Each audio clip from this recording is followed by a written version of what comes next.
right, I'm going to share our screen. So let me open that up first.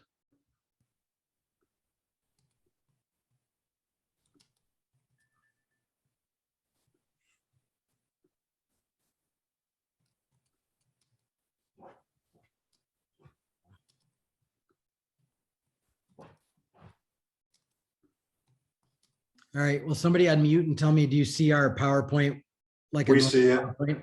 Thank you. Got it. Perfect. All right. So what we want to talk about today is this idea of choices you're making today and how that influences the value of your agency down the road. So, for the last year and a half or so, well, for several years, AMI has always helped agencies sort of think through succession planning. And we've been at the table as they have negotiated bits and parts of internal or an external sale.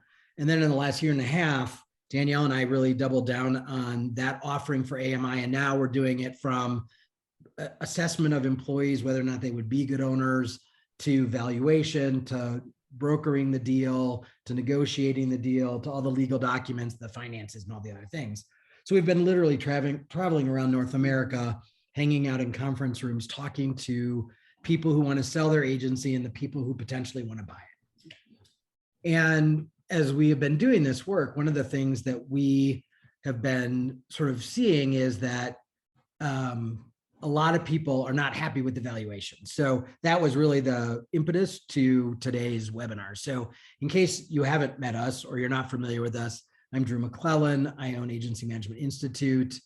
We work with a lot of agencies and I write a lot of stuff. So, and Danielle, so both of us, I still, as you all know, own my own agency. Danielle owned her own agency for 15 plus years, grew it from 4 FTEs to 40 before it got sold, has a depth of expertise in coaching and growing young leaders in general.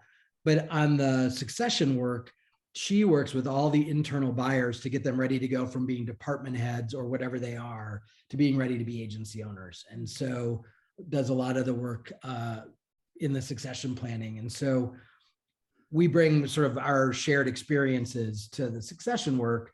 But today we're really going to focus on sort of that agency owner mindset and what that looks like when you get that valuation. So 2 truths that this whole webinar is based on, which is we've yet to present a valuation where the agency owner went, "You're kidding, that much?" Like that is never the reaction. And I would say for me, even when I was selling my agency, that was the same reaction. Right. I think that we all, we put so much effort and blood, sweat, and tears that we want to see an actual number that validates all the work that we've done. And it can be a little bit, it's a personal feeling when you feel like, wow, we've worked this hard. Why For is this long, for right? this long? Why is this the number?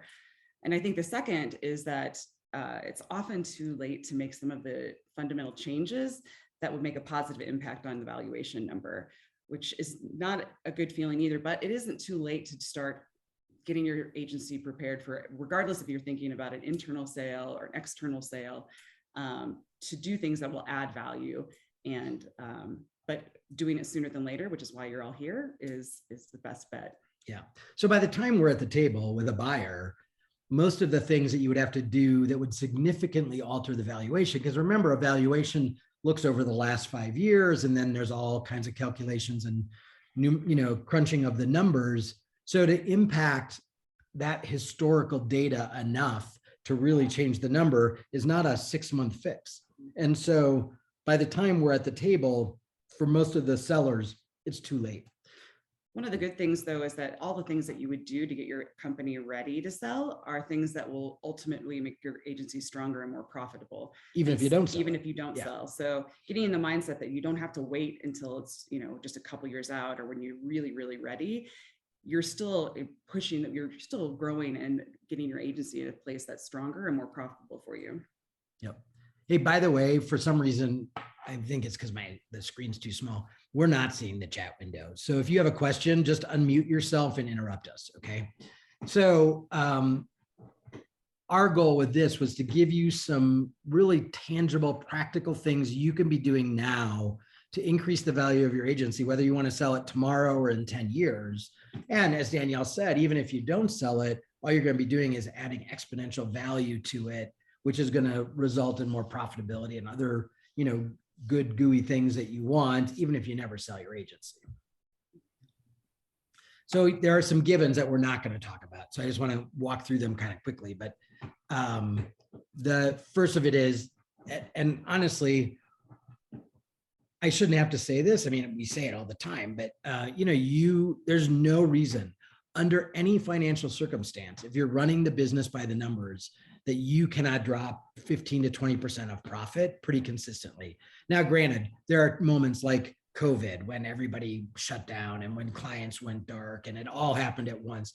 So I'm not saying, in the last 5 years, shame on you if you haven't been super profitable, because I think certainly the COVID season for a couple of years was pretty challenging. But you all know or have heard multiple times, us sort of harping on the idea that, if you run your business by the numbers, you should be able to put double-digit profitability. And certainly that's a given. I'll tell you another thing. We have done valuations for agencies that have had slow and steady growth. And we've done valuations for agencies that one year they just spiked up.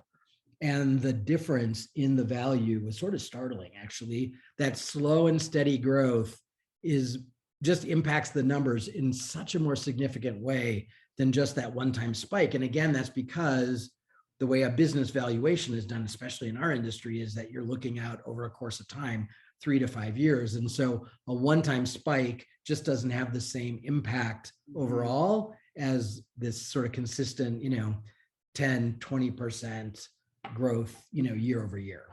Right. And when banks are looking at funding Right. for a buyer, it's important, again, to have a stable, strong business that they know is consistent and they know that will continue to has the opportunity to have more and more value over time. And it really takes a lot of the fear for banks to be able to say, like, this is a good investment. They are a steady and strong business. Well, what we've seen is, most of the deals that we've structured have gone through either a traditional bank loan or a mix of SBA loan and owner financing.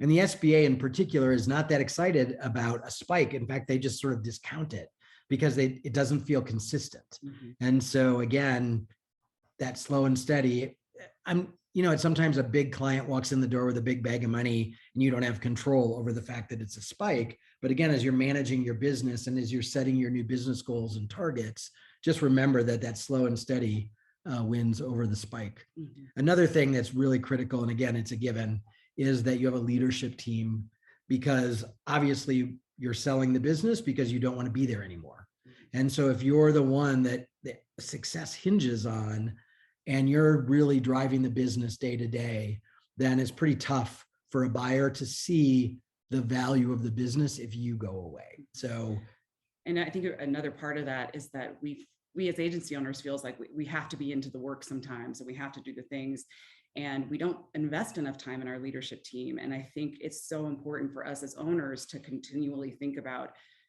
getting that leadership team as strong as possible, and investing the time and energy for that is one of the most important things you can do, because your job is to become irrelevant, which feels weird because we feel like we are the ones who drive our business.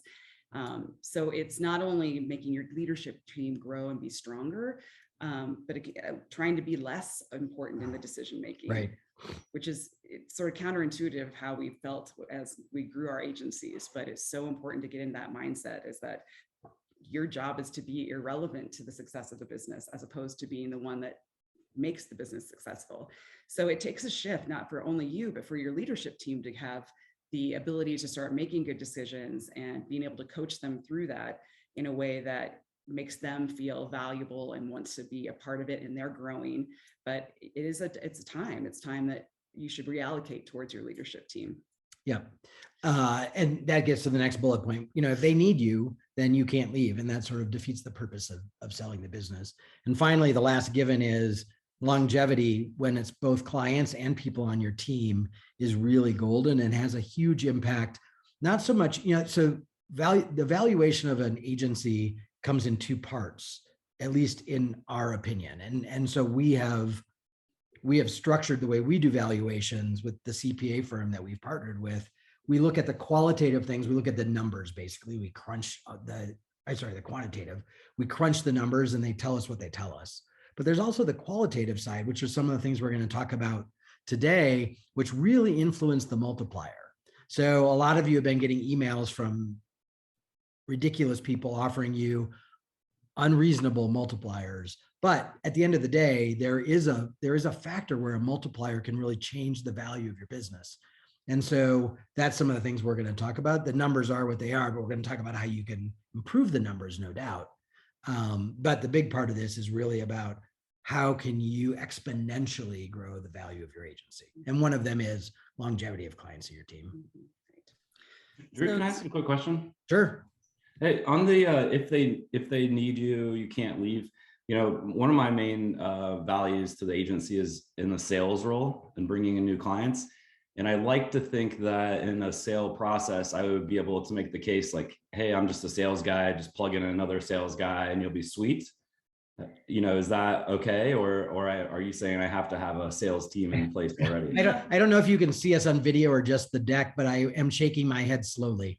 Yeah, no, I see that. Yeah, no, it's so if you have a new business system, right, that other people also participate in, and you are building up the reputation of your agency, again, whether you're niched or not, whether it's in your general geography, and you're going to be pivotal to that in the beginning. But as you build the new business process, so if you're selling the old school way, which is, networking and, slapping backs and buying drinks and all of that, that's a pretty tough thing to transfer to a new owner. But if you're actually building a new business system where you're developing a reputation, you're creating thought leadership and content, and then you're the one who's delivering that, someone else can step in as a second authority when it comes time. But so it kind of depends on how you're selling. Does that make sense? Yeah, thank you. Yep. Okay. That's actually a perfect segue. I'm talking about systems and processes. We kind of do things of Frankenstein oftentimes. We sort of build the plane as we're flying it and how we run our business. But from a valuation standpoint, you want to be able to have the structure in place to be a well-oiled machine, regardless of who's participating in the work. So something that is a system that everyone can understand, that is scalable, teachable. So that means you can teach it to all the onboarding new people or the new owners that are coming in. Repeatable, so you're not recreating the wheel every time you do something in your organization. And it's documented. So it should be somewhere where anyone can access how you do the things within the operations of your business. Right. And so standardizing and implementing agency operational processes are incredibly important to your value, but also how you're running the business, because it makes it efficient. There's an understanding of how we do things. Oftentimes when we're smaller agencies, there's the Babette's way or Jack's way, but there isn't the official agency way of doing things. Or there is an official way, but everybody has figured workarounds around it because they don't like the way it is. Right, exactly. And that just adds a lot of confusion and lack of efficiency. And also it just doesn't define how you run the business. So when somebody else is new, is coming in, they need to know how to run the business effectively. And when it's all structured as a well-oiled machine, that's a lot of value. People don't want to come in and have to recalibrate and refix all of the things. And so at least if you have a starting point of how your agency runs its business, then it is a great start. It's a great valuation point. Workflow and traffic is obviously one of the big things, how you get your work done. And oftentimes as the agency grows, that shifts and changes. And so the systems of how you do that need to adjust with the agency. Other great systems and processes, there's onboarding, how you onboard clients. Do you go through a discovery process? What does that discovery process look like? Can anybody run the discovery process? Yes. Right. So can new people, or is it only you as the owner that can run it, or just one person? But so the definition around that and having that documented in a place that's accessible to the team is super important. If somebody gets hit by a bus, you want to know that your agency is running still strong and people can plug in where they need to. Onboarding the team.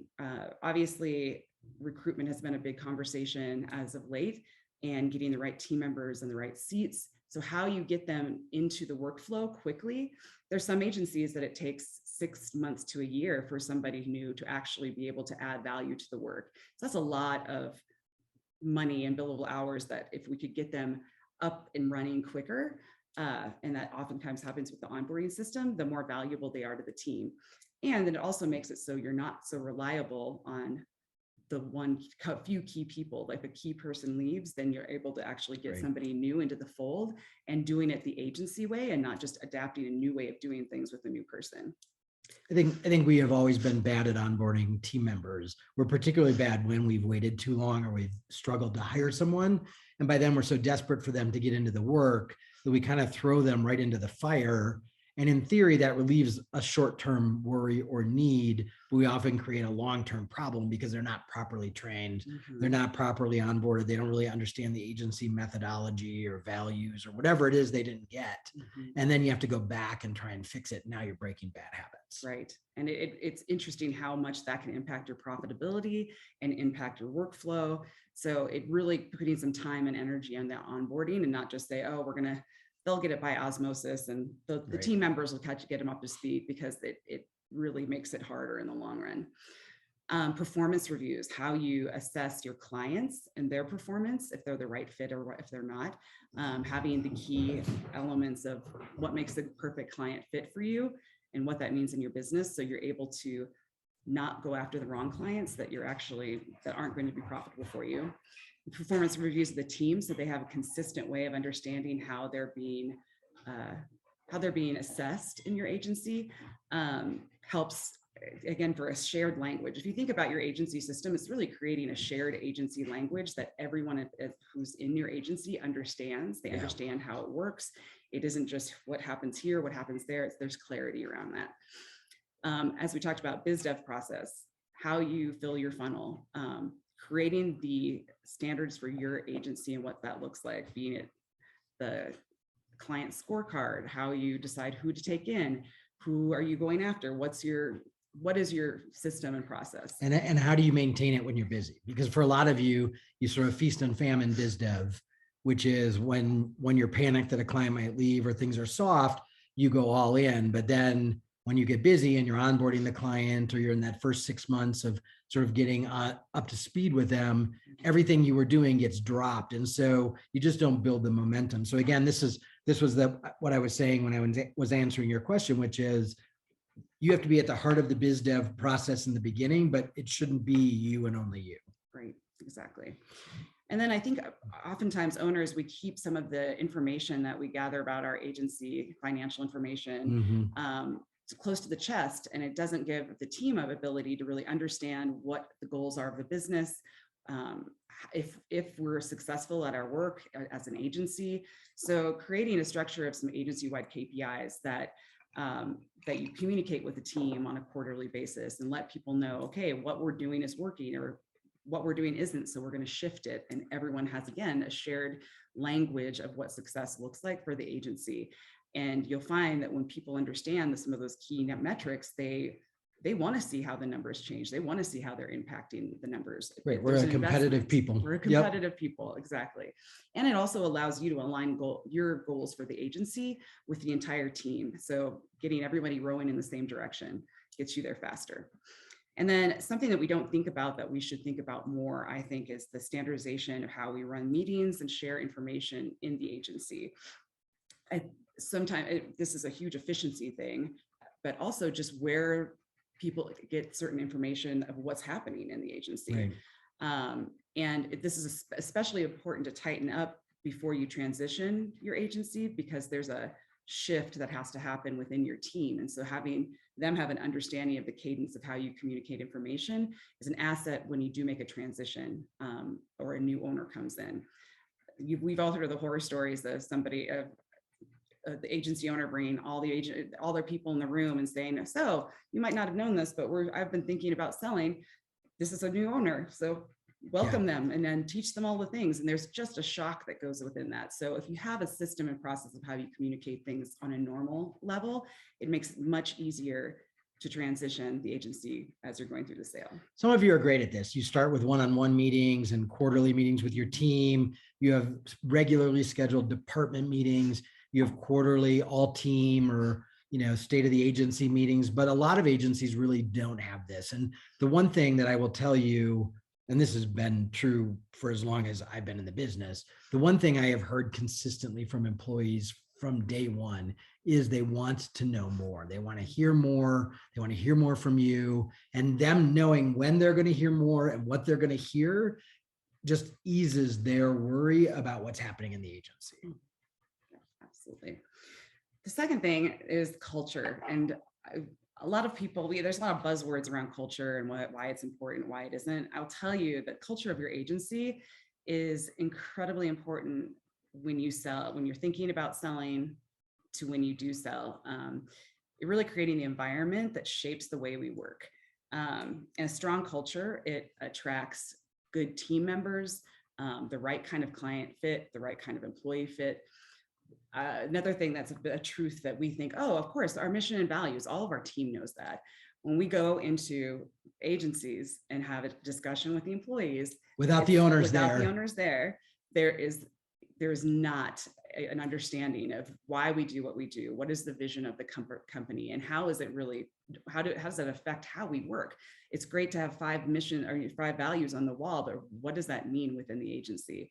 So, and by the way, even if you have them on the wall, when we say to them, can't Google it, you can't turn around. Like, we were in a conference room with the values on the wall of the conference room. And we said, you can't turn around. What are the values? So imagine how often they've been in that room and seen those values, and they couldn't list them. Why? Because it was not woven into the day-to-day fabric of the agency. It's not something you put in a handbook or post on a wall and leave. It really, you do have to be really thoughtful about how it becomes sort of interwoven into everything that you do, from employee reviews to all kinds of things. And it has a lot of power behind it. It always becomes an afterthought, but really the power of strong mission, vision, and values is it helps you make decisions, and the entire team, your leadership team, make decisions based on what's important. And forcing yourself to live those values and understand them and how they impact your business is a huge, it increases retention insurmountably. Client satisfaction raises because your employees are happy, so they're going to be able to service, and they care about they have a different level of investment with their clients. Less turnover by 10% annually, and think of how much money and time it takes to put in a new person in that seat, in that role. It's an investment. And so the longevity, people want to stay around. People want to work hard for you if they're happy and feel fulfilled. And that investment makes them also be lifelong learners. They want to continue to add value to the agency. And you're really just creating an environment that cultivates good work and good team members, but also aligns with what you think is important and what you're in your work. So, and from a sales standpoint, people who are looking at your agency, they need to know what your culture is like, and especially if they're looking to acquire you. Does your culture fit with our culture? If there's big just gaps in that, it makes you are less attractive to a buyer. Well, and even for an internal purchase, the buyer, internal or external, they want to know your people are going to stay, because obviously that's the lifeblood of the agency, is the consistency and the tribal knowledge in everybody's head and how they work together.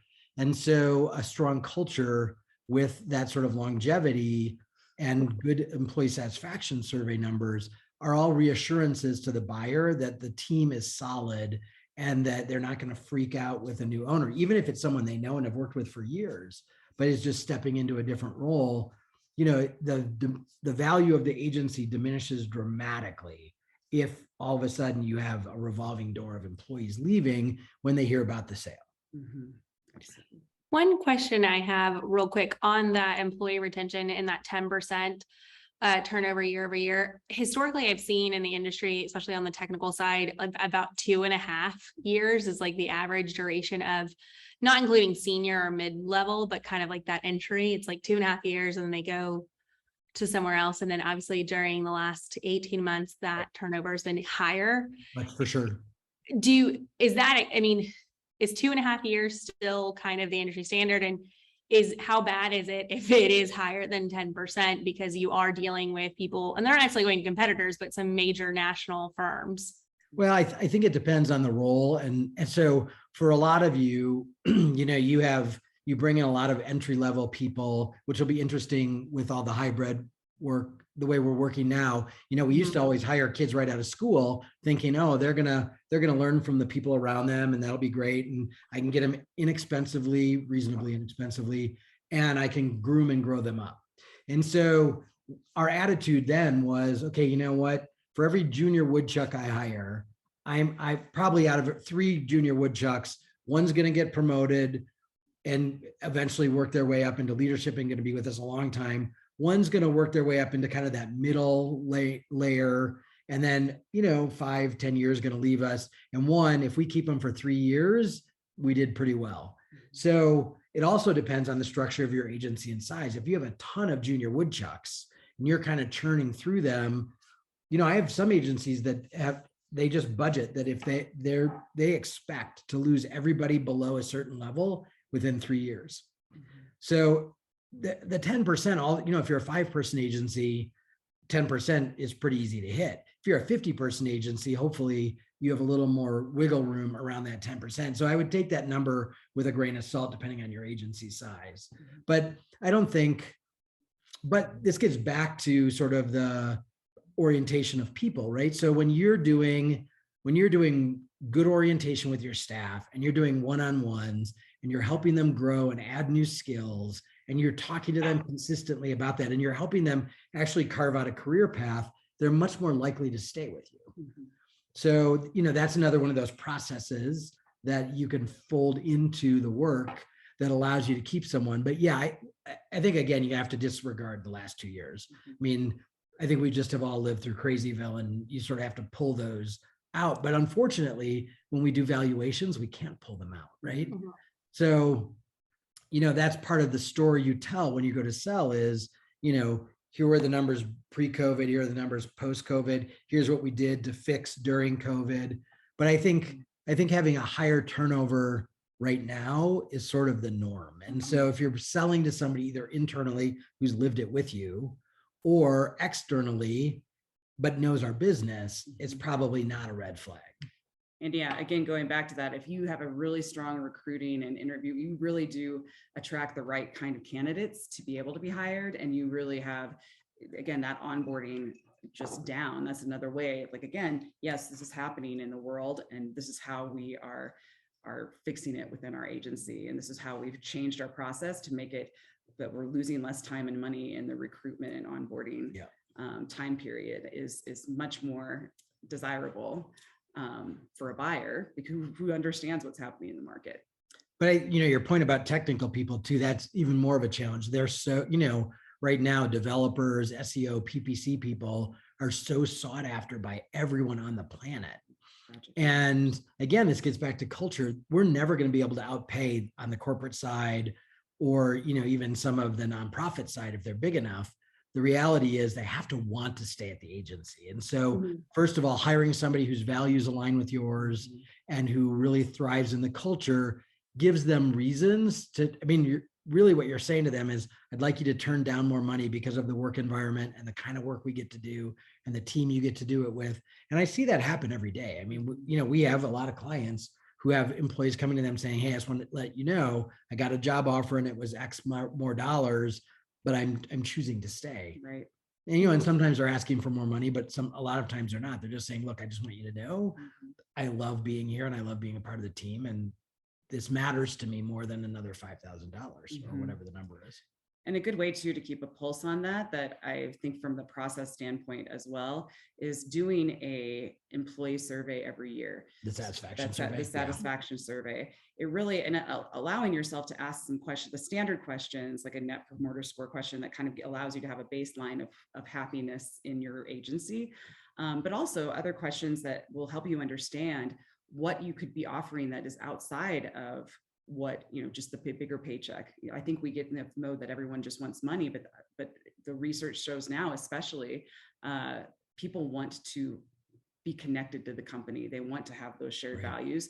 And it allows you to have the employee survey, allows you to have another purview into what people really want that they may be afraid to tell you, that could be simple. That could be simple things that you can do that your employees really want, Or things you're doing that are not good. That's right? Yeah. exactly that. It just gives you, and also the investment, your people feel like you care enough to hear their opinion and what they have to say.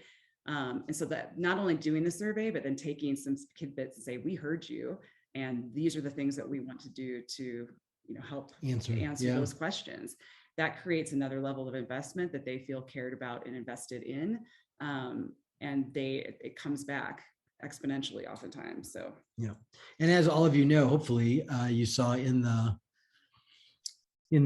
newsletter, I think a couple weeks ago, and probably in the members only email that went out probably a few weeks ago, this year's Agency Edge research project, normally we're talking to clients about some aspect of their work with agencies, but in our conversations with Susan Beyer from Audience Audit, we really felt like this was the year to talk to agency employees and find out how they're feeling about the work and all of those things. So, we'll come back to you this fall. We're just getting ready to, I think we're in the field now.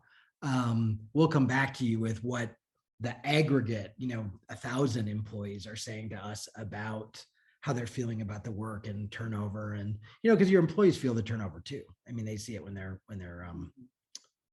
coworkers are leaving. So I see somebody did a chat.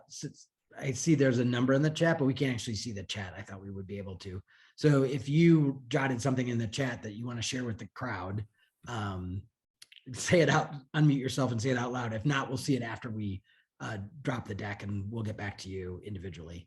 Drew, All right. Drew, Yep. I was just asking, hi, this is Angela from IKEA. I was just Hey. asking if AMI offers like a third-party administration of an employee satisfaction survey. We do. Yep. We do them for Okay. clients and employees. Thank you. You bet. All right. So the third thing is, so many of you struggle because you have a gorilla. And so our definition of a gorilla is any client that is their AGI is more than 20% of your overall AGI. And so our recommendation is that you smother the gorilla by surrounding them with other clients of similar size, which we recognize is easier said than done, no doubt about it. But what the clients what the buyers are looking for, again, internal or external, what gives them peace of mind, because as you all know, the gorilla is going to leave sooner or later. It's just a matter of when. And I don't care if you've had them for 20 or 30 years, sooner or later, something happens. And there is a shift. And if they are sitting at 60% of your AGI, that's a very uncomfortable place to be for both the employees and a potential buyer. Mm-hmm. So in the ideal scenario is, number one, 75% of your clients have annual contracts or at least signed scopes of work. If you're a project shop, that's absolutely fine. They're not going to sign an annual contract. And more of you are doing sort of these serial projects for a client. So you're doing work for them every day or every week, but they don't want to commit to being an agency of record client or signing that annual contract. They want to just keep feeding you the work. So that's fine. But ideally, at least 75% of your clients would have either an annual contract or you would have signed scopes of work with them for the next 3 months or so. So that stability makes a buyer feel much more comfortable. The ideal, and by the way, I don't know one agency that is this, but I know some agencies that are close. But the ideal is about 20 clients that each have about 5% of your AGI. And the beauty of that is, obviously, if any of them go away, it's a ripple, not a tidal wave. So for most of you, you're probably never going to achieve that exact 20% at 5%, 20 clients at 5%.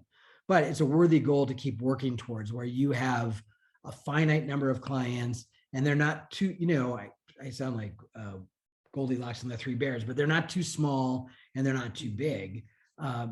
Somewhere in that 5 to 10%, that's ideal for you.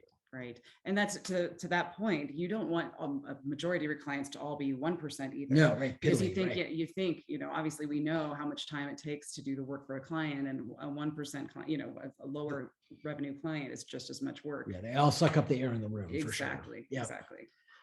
And I think one of the biggest dangers of the gorilla is that they're so dominant in your agency. Number one, how they want to do business ends up being how you do business. So they're telling you how to run your business, but more so, you're so busy chasing your tail to keep the gorilla happy because they've they really have you by the tail because of how important they are financially to your agency, that a lot of times you as owners get pulled into the guerrilla work to keep the gorilla happy, and you don't have time to do biz dev. So you actually can't smother them with other clients of similar size because you don't make enough time or space to actually do the work to try and balance them out so they're not as big of a threat to you and to your agency. And I think too, that's the kicker as well, is that if there's a buyer who will take the risk with the gorilla on the off chance, you're generally in the work with the gorilla because it's your biggest revenue source. Right. And so that's very hard to get yourself out of the guerrilla work. And the other thing is that oftentimes, sadly, gorillas tend to be really bad on the culture. They know that they can monopolize things. They tend to treat your people, and unfortunately treat your people in a way that burns them out. Your people know they can't, that how important they are. So there's just a lot of pressure. And it sometimes forces you to go outside of your values in some ways because they are the driver. And so just a lot of reasons to smother the gorilla. Yeah. And so again, like we said on the front end, all the things we're talking about are either going to increase the value of your agency or decrease the value of your agency. And this is an example, a gorilla, it's a factor when we actually crunch the numbers. So we end up diminishing the numbers a little bit because it's so risky, but B, it really, really diminishes the multiplier. So it actually can put your multiplier in a negative position where we're taking the quantitative value of your agency and we're multiplying it by 0.75 or something because you're at such risk because of a gorilla. So this is a serious problem, whether you're going to sell your agency or not. It really puts you over a barrel. But if you are thinking about selling your agency, this is something that will absolutely impact how much money goes in your pocket. Drew and Danielle, this is Amy at RCP. Have you ever seen for agencies that have clients that are sort of serial project clients, very committed through their actions to using the agency for, a consistent amount of project work, but not necessarily a retainer client? Have you ever seen any like preferred partner agreements or anything like that where there's some sort of something more than you just waiting around for the next project that shows you their commitment to you, even though they're not paying a monthly fee or what have you? Yeah, yes. So, and there's usually, obviously there's something in it for them, right? So there's either preferential pricing, or they can pay a little slower, or they get a certain team, or they get a priority rating. Like when their work comes in, they go to the top of the workflow, even if there's other stuff in front of them.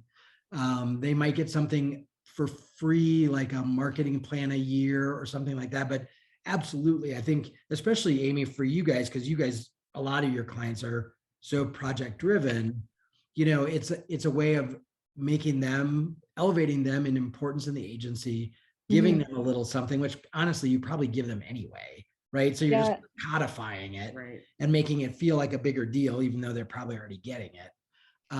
But it's also saying to them, look, every day we're assigning resources, and we know that you really love working with a certain team, and we're not asking you to sign an annual contract or make a commitment, but because we've worked together for so long, or we've done 27 projects together in the last 2 years, it's clear that we're earning your trust and you're coming back to us and we're doing good work and we're moving the needle for you in all of the ways that we measure on that for you. So we would like to offer you the opportunity to sign an agreement that gets you some perks, but also is, from our perspective, something we know we can plan on.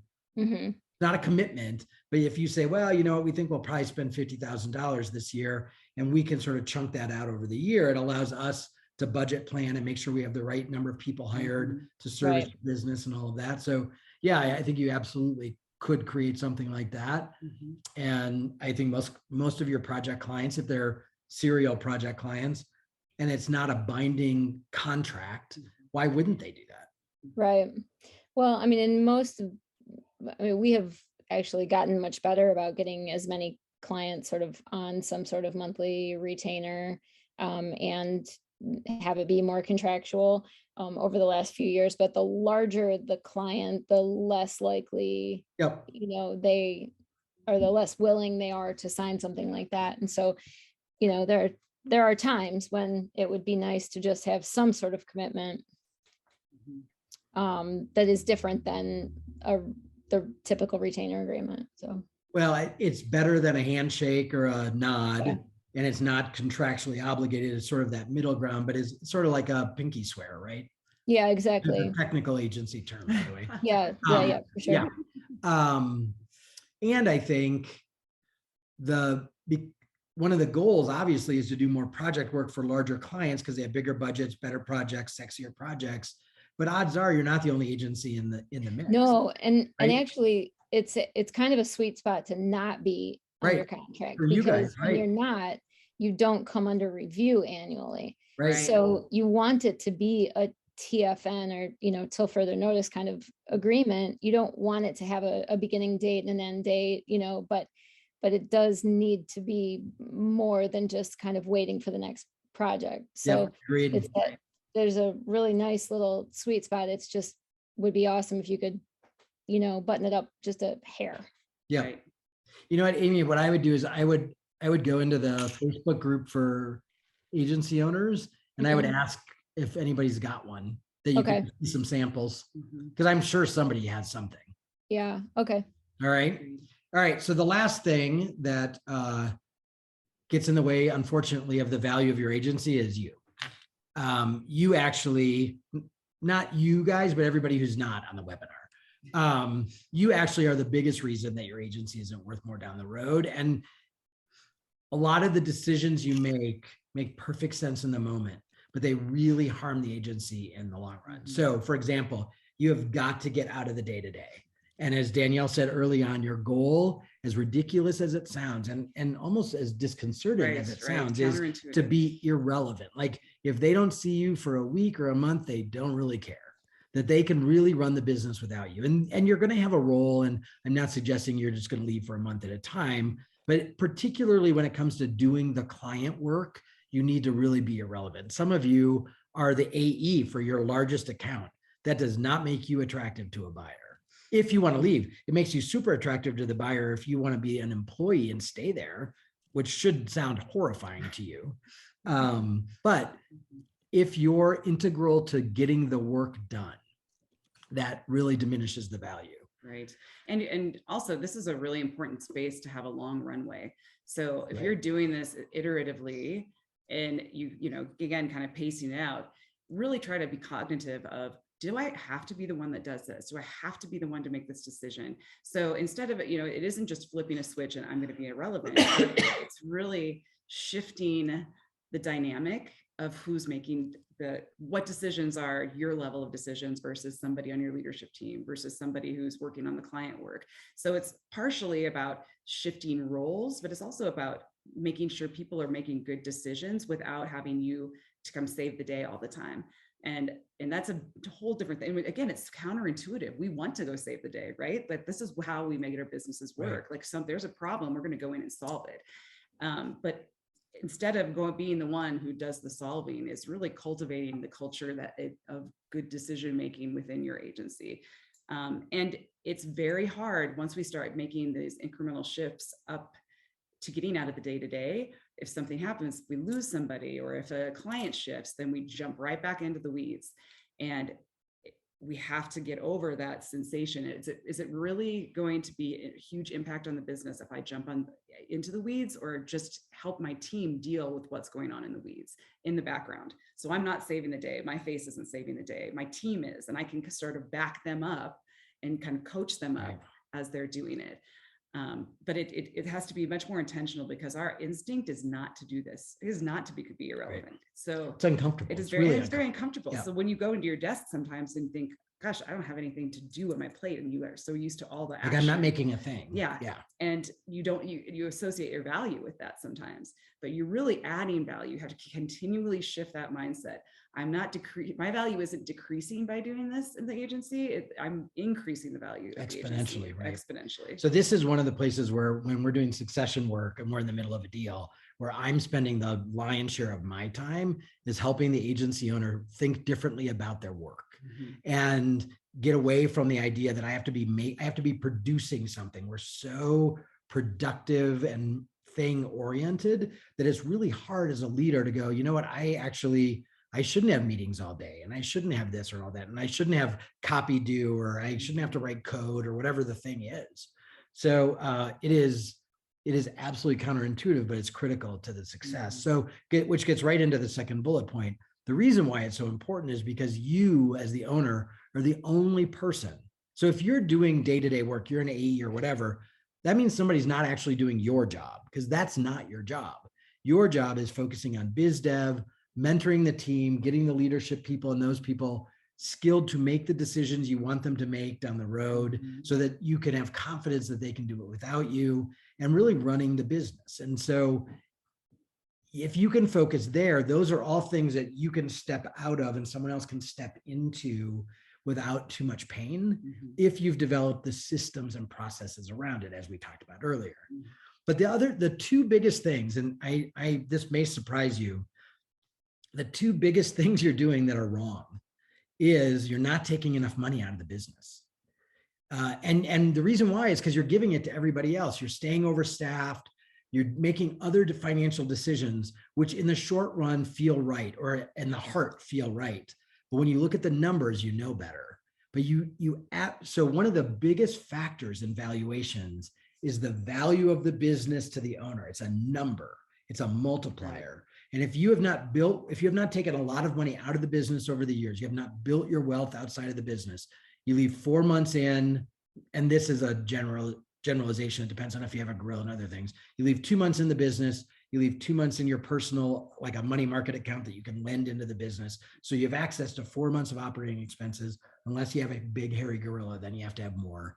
But you should be building wealth outside of the business, whether that's real estate or the ponies or whatever it is, crypto. I don't really care what it is, but you've got to build well. You have to be able to demonstrate you took money out of the agency, that it was an ATM machine for you that allowed you then to multiply your personal wealth outside of the business. And the other factor in terms of value to the agency and how you build wealth outside of the business is by paying yourself more. So a lot of you really underpay yourselves in terms of your W-2 income, or if you're not in the US, whatever your paycheck is, you really underserve yourself with distributions of the profits of the business, dividends or distributions. You don't fully fund your retirement, and you're really lousy at pass-throughs through the business of running expenses and using pre-tax dollars. Like the agency doesn't own your car, or the agency you don't use the Augusta rule, or whatever the tax strategies are. But you have so much power and impact on the value of your agency just in these 4 bullets. Even if you disregard everything else we said, which we're not suggesting you do, but if you start here and you really focus on these, you can really move the number. And you think about it, why would a buyer be looking at a business? Why would I pay, let's say $1 million, just pick a number, to know that I'm not going to be making any money from that? What really am I buying then? Because I'm just getting my old paycheck. I'm just getting, exactly. So has to be a reason for the buyer to take the risk. It doesn't matter if it's an internal sale or external sale. It can be a good, consistent business, but if you're not taking home any money, then really why are they taking that risk? Right. So we think we're doing the right decisions in the moment. And when I owned my agency, I can attest I did it too. But that's why it's, again, shifting that mindset. Like I'm not taking away from the business. I'm showing how valuable the business can be. Right. All right. So bottom line is you absolutely can change the future, and now is the time. So you could be delighted at your valuation numbers if you follow all of this ways. You could be wealthy enough because you've built your wealth outside the business that the sales price is just gravy. We're working with an agency right now where they have built their wealth, and so they're able to whatever the valuation is, they're like, you know what, we actually kind of don't care. We just don't want to give it away. And we don't want to close it down. But if we have an internal person who can carry on the legacy of the agency and we can make X number of dollars, that's great. That's just gravy to us. But if you run the business today in all of the ways that we've shown you in this, very brief presentation, that means you just have all the choices tomorrow. And so that is really the ultimate goal, right? Is that you have more choices. All right. So we're going to switch to questions, but I'm going to stop sharing so we can actually see you.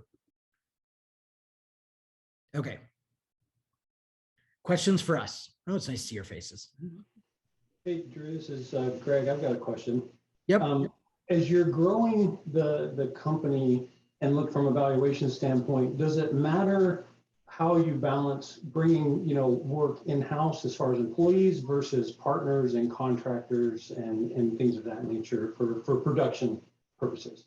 Well, as you know, a contractor falls up in a cost of goods. So what it's going to do in the long run is it's going to reduce your AGI, which is the number typically that the valuation is based on. However, you keeping, like, let's say you do PR for one client twice a month. You having a PR person full-time inside the shop and them being super not billable, that doesn't make any sense. So it really is when you can fully deploy someone in-house as opposed to a contractor, that's a better model, with the exception of if they're a department of one. So it's, a lot of you have like one developer, right? And so it's great because they're expensive to outsource and all of that. But every time you lose a developer, and when we were talking about the turnover and how technical people get stolen from us all the time, when you only have one person in a department, PPC, SEO, dev, whatever it is, and all of that knowledge walks out the door with them, if you have not really, really done a great job of systemizing their work, documenting their work, you start over every single time. So in general, what I will say is it's better to have them on staff, unless it's such a thin demand that you can't keep them billable at the appropriate level, or you can't have more than one person who has that tribal knowledge, then it's better to outsource it. Hey, Drew. Yep. This might be a little early in this part of the discussion, but I found that a key element in the evaluation is recasting your financials. You may want to talk about that now or not. Yep. I mean, part of it is the way we look at our financials day to day is different than how like the SBA is going to look at them. And so you certainly have to manipulate the numbers to sort of show that sort of the business process and the flow of work.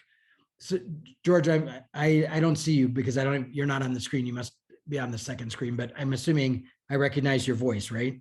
Yes. Yeah. Okay.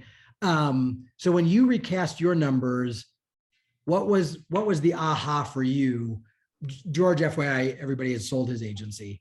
Well, the aha for me was when the person on my staff saw the numbers without me in there. Yep. She got excited.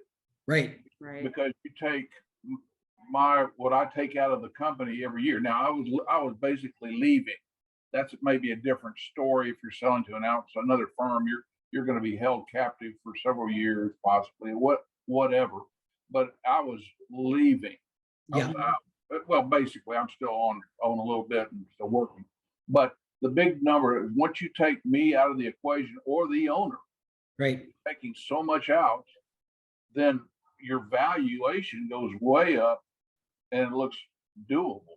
Well, and again, George, this is the point we were making, which is if you're only, like, we were with an agency a couple of weeks ago and all they took was their paycheck and the agency funded their 401k. That was it. No pass-throughs, no dividends. So that recasting actually didn't look awesome to the buyer because, again, to Danielle's point, it's like, why would you take the risk? It's just because you're either going to have to spend money to replace whatever the owner did, or you're going to have to go into that owner's role, which means you have to pay for someone to replace your role, which is in a lot of cases, it's a director of account service or a COO.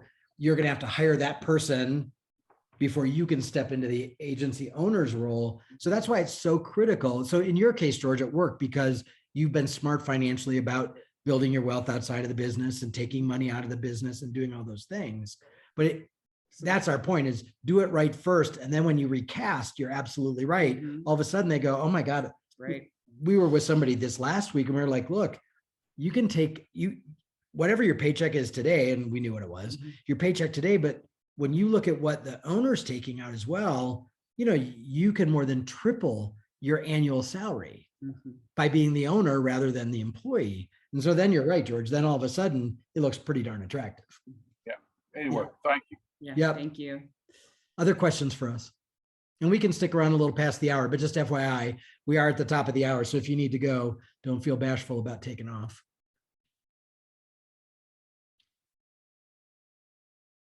And like that, the rats leave the ship. Questions Any for other us? questions? Drew. Yeah.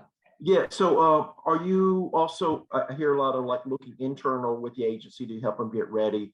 Are you also playing a role in the matchmaking part? We are. So our original plan was not to, honestly, to just do the internal sales. And then we had an internal sale that the buyer ended up deciding not to buy. And so we're in the middle of 5 matchmaking deals right now, Nathan. So what the reality is, we know so many agencies, and we have other partners that know so many agencies that, and I know I owe you an email, by the way, that it's turned out to be pretty good. We're pretty good matchmakers. The challenge, honestly, for me was the way most brokers price how they matchmake is ridiculous. It's like highway robbery. And it took us a while. I couldn't fathom how to charge appropriately that I would feel comfortable, but that we weren't giving it away. And we finally figured that out. Mhm. And so now, yeah, we are doing some matchmaking. So. Yeah. And we're thinking about ways too, because it's been so great, learning about everybody's agency and knowing you all, that there is the opportunity of, wow, they would be a good match, or their cultures are a really, really good match. And so it is sort of an exciting element where to see people kind of talk about, this is how my business works, or do you want to partner, do you want to acquire with it? So we're looking at some ways to systemize, as we talk about how important it is to kind of Right. put some systems and parameters around how we do it. But we are Yeah. taking that on. So yes, we're at the tip of the iceberg. I think we're in the middle of 5 deals right now. So other questions for us? So did what we shared today, does that feel doable to you guys? Does it feel unreasonable? Good, you bet. Glad it was helpful, Ben. We see agencies every day that do this. So I know you guys can do it. And I'm looking at your faces. We know most of you. You're capable of doing it. It really is about being more thoughtful and making better choices in the moment. And if you have business partners, it's also getting them on board, because maybe it's not just your decision, right? All right. Any other questions for us? You bet. All right. Well, thank you all. Thanks, guys, for coming. We'll get you the video and the deck, and we will see most of you in the next few months. Thank you. All right. Bye. Bye. Thanks.